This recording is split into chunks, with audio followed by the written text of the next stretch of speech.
Hey, welcome to another. I don't like talking like that. That's like not how humans speak. I'm just saying, what's up? It's good that you're here. We're about to do some Alip, and my voice is raspy. I got kind of a black eye because I got in a fight with the guitarist.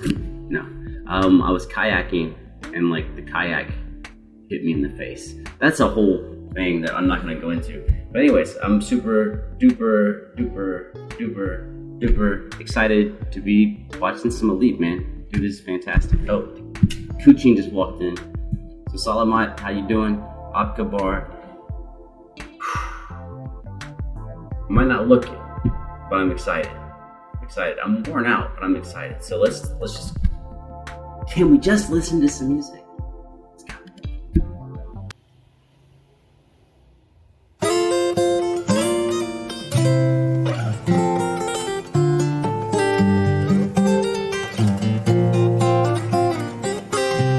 I love that I know he's amazing, and every time it's like a week between videos, I see him play, I'm like, oh yeah, he's great. I know he's great. I know that. But every time he plays, I'm like, oh yeah. I forgot. I mean, I remembered, but I forgot.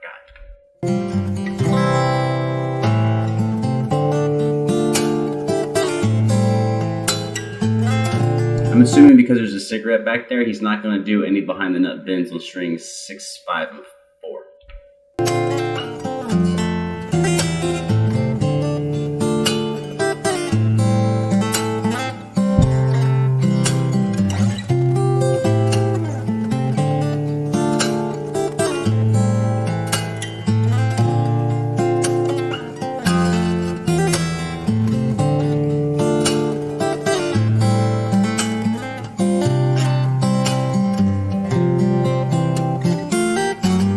Oh, new section. Oh, that's nice.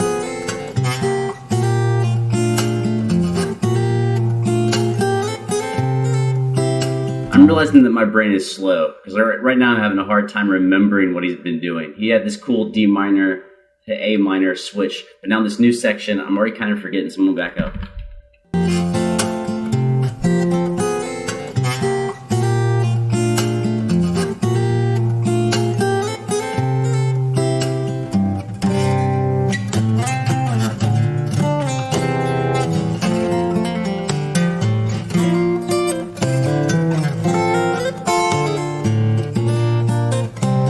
My guy, man.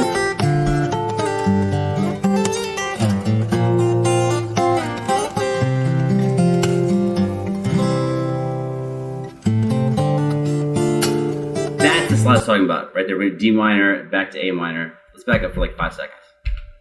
Right here.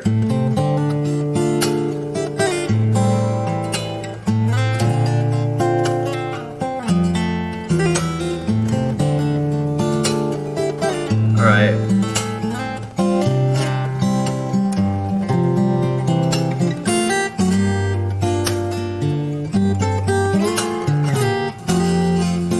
Such a cool little transition. It's G minor to what? Hold up. Then to an F. G minor.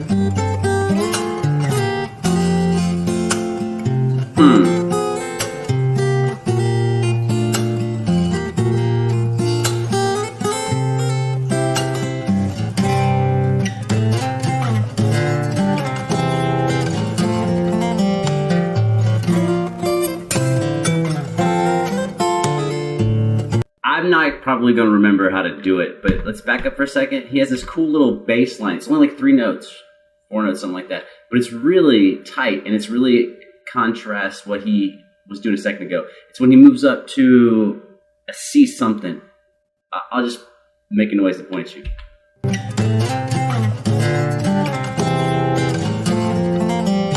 Here. Right there. Bum, ba-da-dum, da-da. That's like in the bass line, and there's still a melody underneath. That's dope.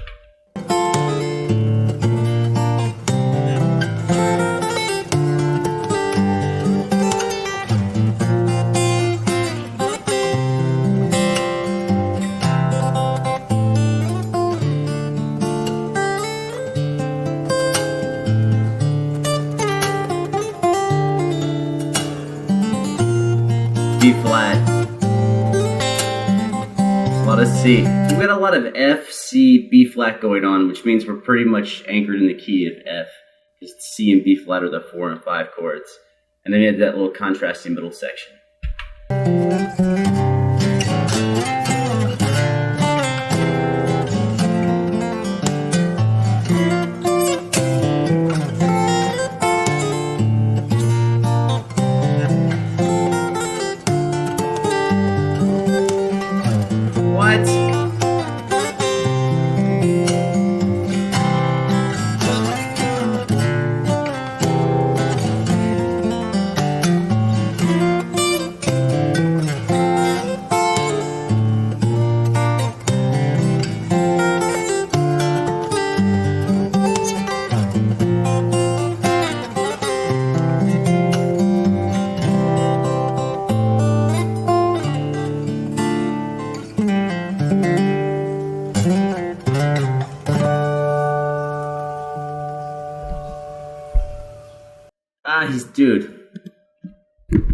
He's always like staying amazing. This is one of those days where I'm going to grab that guitar and it's probably a bad idea. It's probably a bad idea. Because like my memory is no good. I'm so like worn out from the stuff. Let's see. I mean, I don't know. Are you into guitar? Kind of.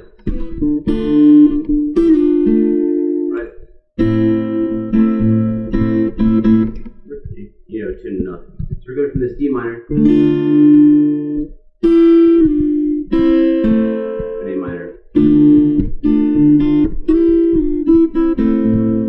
So that's something he did there a lot, which is pretty cool. And then one thing which he did, which is not really complicated to do, but sometimes you forget that's something you can do, which is that if you will just go from the root to the 5th of your chord and then back down, it kind of gives a temporary cadential feeling. That's all a stupid word. Cadences are when you have a moment of rest in the music, like not a pause. When a phrase comes to a moment of resolution. So when you say cadential phrasing, you're saying when you play a phrase in such a way that it has a moment of resolution. Usually that's between different chords, right? So for example, right, we go from D minor to G7 to C major. That's cadential, right? Right? Whoops, monkey. I told you it was a bad day. There's our moment of resolution. And the resolution is coming from the chord movement, going from D minor to G7 to C. A little 2-5-1 simple jazz thing. You can actually create that within a chord with no chord movement, just by tagging the 5. She did that on that C chord. Right? I didn't really go anywhere, but it sounds like we went somewhere and came back. And you can just repeat it over and over again and it becomes more like a country thing.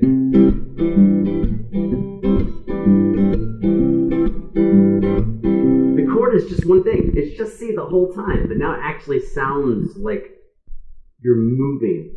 And you're moving because of what the bass line sounds like. But you haven't really went anywhere. It's still just C.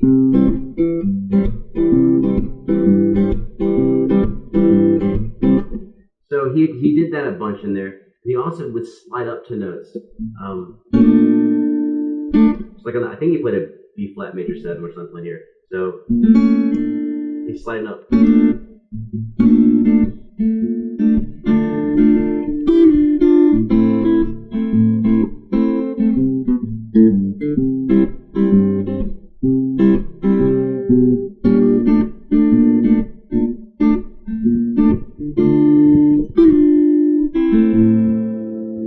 I told you I wasn't going to feel it very much today. My brain is just like mashed potatoes, spaghetti.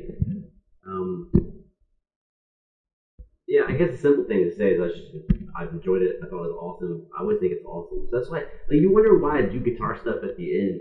Some people think it's like I'm trying to be like, oh, I'm dope. No. It's that, like, everyone says cat, back up. Coochie, man.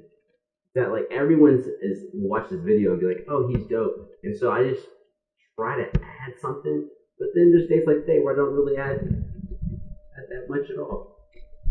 Oh, he did do something like this, which is not, I'm not going to play what he played. I don't remember what he played. But when you can hit a chord and let the bass line ring out and then put a fill in. So we take that C chord. Now the problem with that is that it takes a finger to do each one of those notes, the C and the G. So I have to kind of stay here to do that. But if we take a D minor, which he did this in the song, the 1 and the 5 on the D minor chord, the D and the A, are both open strings. So you can actually leave and the D is still ringing.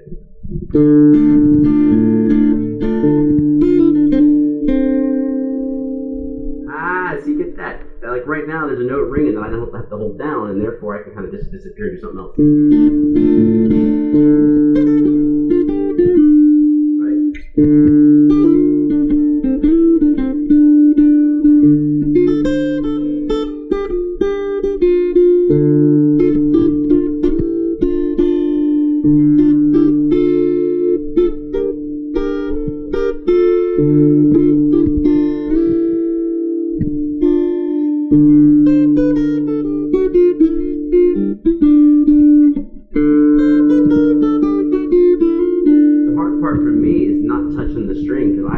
I immediately want to, when I play single note lines, I want to rest my hand down. But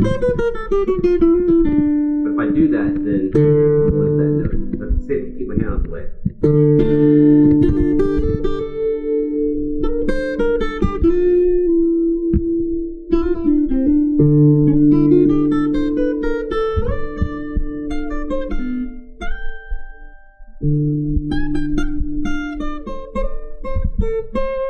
All I'm doing is moving different D minor sections around. I'm taking a D minor here, and a D minor here, and a D minor here.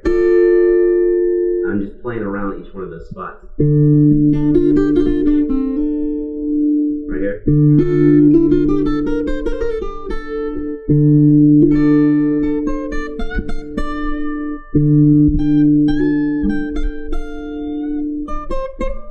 This is the same D minor third here. 3 strings, just playing around the chord shapes. Now, obviously, he's doing a lot of other fancier stuff on top of that. But remember, like all fanciness, actually, when we think about fancy stuff from a theoretical standpoint, fancy stuff is always based in simplicity. Because what you're doing is you're taking something simple and then you ratchet up the performance aspect. You take the amount of notes per measure, where you're shifting the bends, the slides. But I mean, the majority of that song that he played was 4 or 5 chords.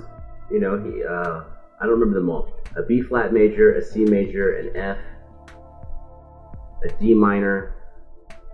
Like over 90% of the song was just 4 chords. But it was how he was interpreting those from spot to spot, plus the melody and the bass movement that gave it its complexity of a performance. But the essential material, very simple. The execution, extremely complex. You know, that's what makes him awesome, and other people who are awesome. You know, pretty cool.